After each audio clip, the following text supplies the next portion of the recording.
যে ট্রাকটি দেখতে পাচ্ছেন এই ট্রাকটি আসতেছে ইন্ডিয়া থেকে।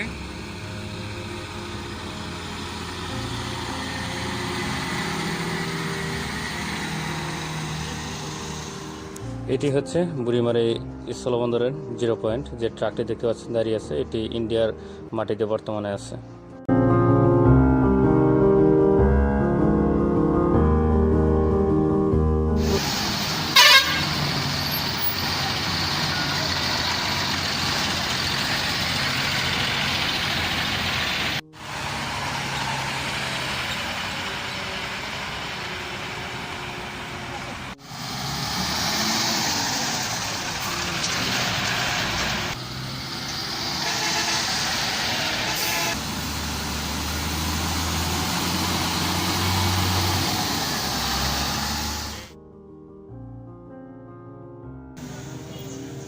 একজন ট্রাক ড্রাইভার যিনি আসলে ভুটান থেকে মাল নিয়ে আসছে, আমরা এখন তার সাথে কথা বলবো। আঙ্কেল, আপনার নাম কি?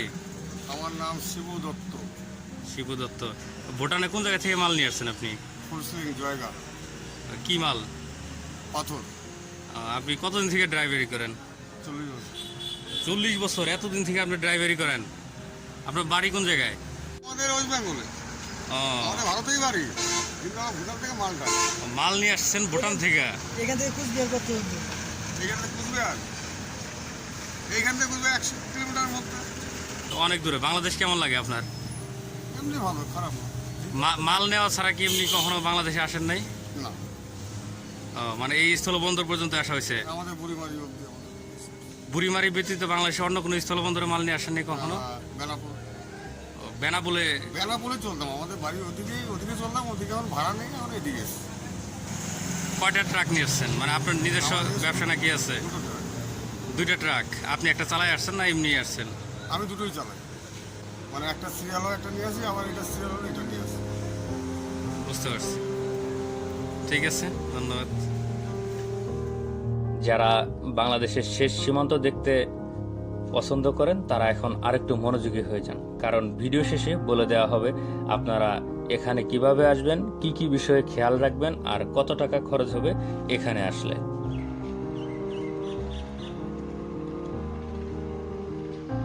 বুড়িমারি স্থলবন্দর, যার অবস্থান পাটগ্রাম উপজেলা হতে 14 কিলোমিটার দূরে শ্রীরামপুর ইউনিয়নের বুড়িমারি সীমান্তে। রাজধানী ঢাকা থেকে এই স্থলবন্দরের দূরত্ব সড়ক পথে 457 কিলোমিটার। তাছাড়া রেলপথেও আসতে পারেন এই স্থলবন্দরে। বাংলাদেশে এই বন্দরের নাম বুড়িমারি স্থলবন্দর। অপরদিকে ভারত সীমান্তে যে বন্দরটি রয়েছে সেটির নাম চ্যাংরাবান্ধা স্থলবন্দর, যা কুচবিহার জেলার অন্তর্গত। 1988 খ্রিস্টাব্দে ভারত, ভুটান এবং নেপালের সঙ্গে স্থলপথে মালামাল আমদানি ও রপ্তানির সুবিধার্থে বুড়িমারির 0 পয়েন্ট এলাকায় এই বুড়িমারি স্থলবন্দরটি চালু করা হয়। এ বন্দর দিয়ে ভারত ও নেপাল হতে পাথর, কয়লা, কাঠ, টিম্বার, সিমেন্ট, চায়না ক্লে, রাসায়নিক সার, কসমেটিক্স সামগ্রী সহ বিভিন্ন ধরনের ফলমূল, পেঁয়াজ, রসুন এছাড়াও বিভিন্ন প্রকার বীজ আমদানি করা হয়। আর বাংলাদেশ থেকে রপ্তানি করা হয় ইলিশ মাছ, মেলামাইনের তৈরি বাসনপত্র, ঔষধ সহ কতিপয় মালামাল। এখানে যে ট্রাকগুলো দেখতে পাচ্ছেন এই ট্রাকগুলো এখন ফেরত যাচ্ছে ভারতের দিকে। আমরা এখন সামনের দিকে এগোচ্ছি, যেখানে ভারত থেকে সরাসরি যে ট্রাকগুলো আসতেছে এই ট্রাকগুলো যে জায়গায় আসলে পাথরগুলোকে নামাবে আমরা ঠিক সেই জায়গাটিতে এখন যাচ্ছি। চলুন। এই জায়গাটি দেখতে পাচ্ছেন, এখানে আসলে ভারত থেকে আসা যে ট্রাকগুলো রয়েছে সেগুলোকে ওজন দেওয়া হচ্ছে। এই জায়গায় বিশাল পাথরের সাম্রাজ্য।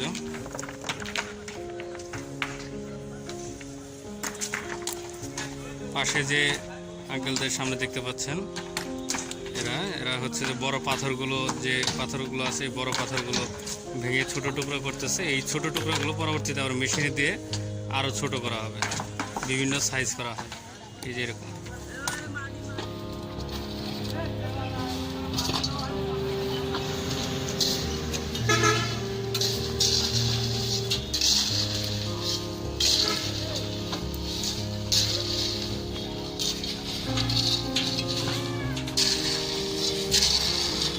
এটা মানে যেটাতে পাথর তুলেন এটার নাম কি? কড়াই নাকি? কড়াই ভেঙে নিছেন? আচ্ছা ঠিক আছে, কাজ করেন আপনি। ভিডিওর মাঝখানে আমি বলেছিলাম আপনারা এই বন্দরে কিভাবে আসবেন, কি কি বিষয়ে খেয়াল রাখবেন আর কত টাকা খরচ হবে, আমি এক এক করে সব উত্তর দিচ্ছি। আপনারা চাইলে আমার ডেসক্রিপশন বক্স ফলো করেও আসতে পারেন এই বন্দরে। প্রথমে আসা যাক কিভাবে আসবেন আর কত টাকা খরচ হবে এখানে আসলে। দেশের যে কোনো প্রান্ত থেকে লালমনিরহাট এসে পৌঁছাবেন, অথবা সরাসরি বুড়িমারি স্থলবন্দরেও কিছু বাস আসে ঢাকা থেকে, সেগুলো দিয়েও আসতে পারেন, অথবা কেউ চাইলে রেল যোগেও আসতে পারেন। কেউ যদি লালমনিরহাট এসে নামেন তাহলে মিশন মোড় থেকে পাটগ্রামের বাসে উঠবেন, ভাড়া নেবে 120 টাকা। পাটগ্রাম থেকে অটো বা ভ্যানে করে সোজা চলে আসবেন বুড়িমারি স্থলবন্দর, ভাড়া নেবে 20 টাকা। যারা বন্দরটিতে ঘুরতে আসবেন তাদের অবশ্যই কিছু বিষয়ে খেয়াল রাখতে হবে, আর তা হলো একটু সকাল সকাল বের হবেন যাতে বেশ সময় নিয়ে ঘুরে দেখতে পারেন। বিকাল 5টা বাজলে যেহেতু বন্দরের কার্যক্রম শেষ হয়, তাই আপনাদের 5টার পূর্বেই বন্দর ত্যাগ করা উত্তম হবে। বন্দরের 0 পয়েন্টে যেহেতু ছবি তোলা নিষেধ, তাই সেখানে ছবি না তোলাটাই শ্রেয়। খাবার হোটেলগুলোতে খাবার খাওয়ার পূর্বে অবশ্যই দাম জিজ্ঞেস করে নেবেন, আর যে কোনো যানবাহনে ওঠার পূর্বে আপনার গন্তব্য সে চিনে কিনা আর ভাড়া কত নিবে তা নিশ্চিত হয়ে নেবেন। যারা দূর থেকে এই বন্দরটিতে আসবেন তারা চাইলে রাত্রি যাপন করতে পারেন। এই বন্দরের পাশেই রয়েছে বেশ কয়েকটি আবাসিক হোটেল। আজকের ভিডিও এ পর্যন্তই। ভিডিওটি কেমন লাগলো তা অবশ্যই কমেন্ট বক্সে জানাতে ভুলবেন না। পরবর্তী ভিডিওতে দেখা হচ্ছে 3 বিঘা করিডোরে। সে পর্যন্ত সকলে ভালো থাকুন, সুস্থ থাকুন। খোদা হাফেজ।